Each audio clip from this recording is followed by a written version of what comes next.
Na formação de nosso vocabulário, há ainda exemplos de 1. Formas divergentes. São duas ou mais palavras do português originárias do mesmo étimo latino. Exemplo: do acusativo latino maculum, mácula, sem o M, originaram-se mácula, malha, mancha, mágoa. Do acusativo latino legalem, legale, sem o M, originaram-se legal, leal. São causas das formas divergentes. A corrente popular, a pronúncia do povo através dos tempos. Exemplo: do acusativo latino plumbum, plumbo, sem o M, originaram-se chumbo, prumo. Do acusativo latino planum, plano, sem o M, originaram-se plano, prão, chão, plão, prão, porão. B. A corrente erudita. Os escritores do Renascimento introduziam palavras com formas latinas que ficaram ao lado de outras que já existiam.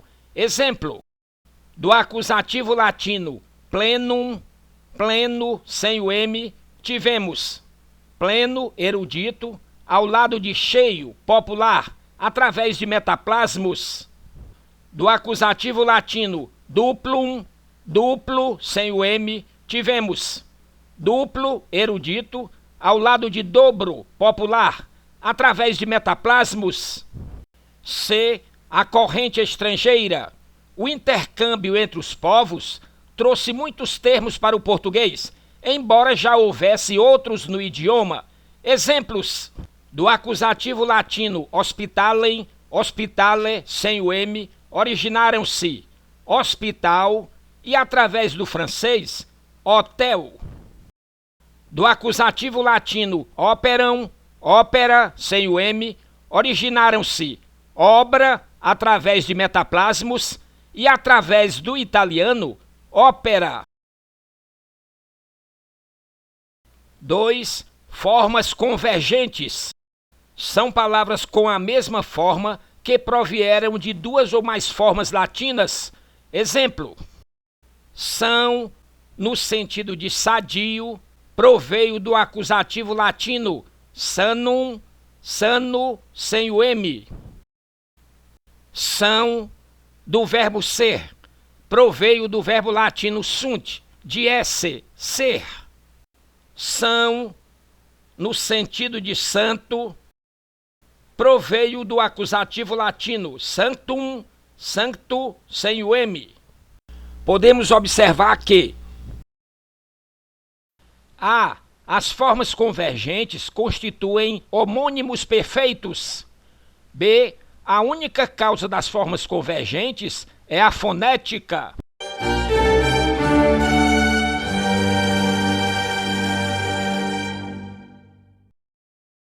A ação da analogia.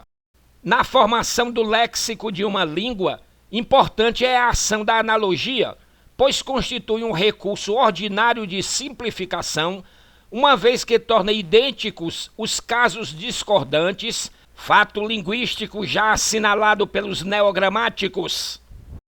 Segundo Joaquim Matoso Câmara Júnior, linguista brasileiro, o fenômeno da analogia é a criação de uma forma linguística nova ao lado da forma tradicional. Podemos encontrar exemplos de analogia. A. Na fonética, o R de estrela proveio da analogia com astro. O G de golfinho procedeu de golfo e assim por diante.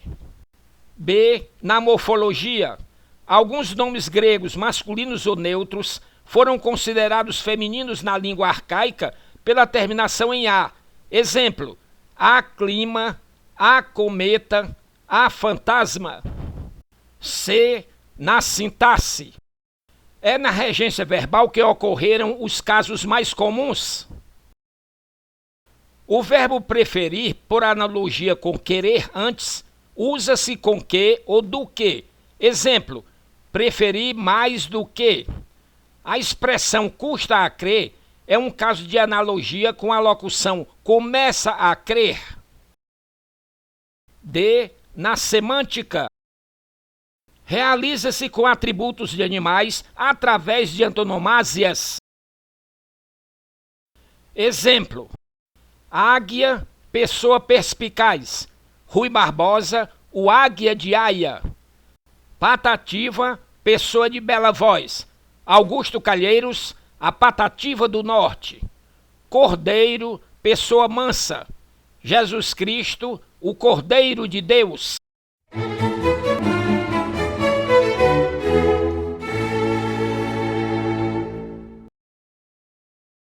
3. Vocábulos pós-latinos. Os bárbaros germânicos, que destruíram o Império Romano no século V d.C., deixaram palavras em nosso léxico, como por exemplo, agasalho, banco, bandeira, barão, guerra, orgulho, rico, ataúfo, rui, os pontos cardeais norte, sul, leste, oeste e outras. A partir do século VIII, os árabes deixaram aproximadamente mais de 2.000 palavras no léxico do português. São os chamados arabismos, palavras hereditárias, geralmente caracterizadas pelo prefixo AL, artigo definido árabe. Vejamos alguns exemplos: alambique, albatroz, alcachofra, alcateia, alcova, alfazema, almanaque, almirante, almôndega, almoxarife, alquimia. E a interjeição Inxalá, que deu o nosso Oxalá, se Deus quiser.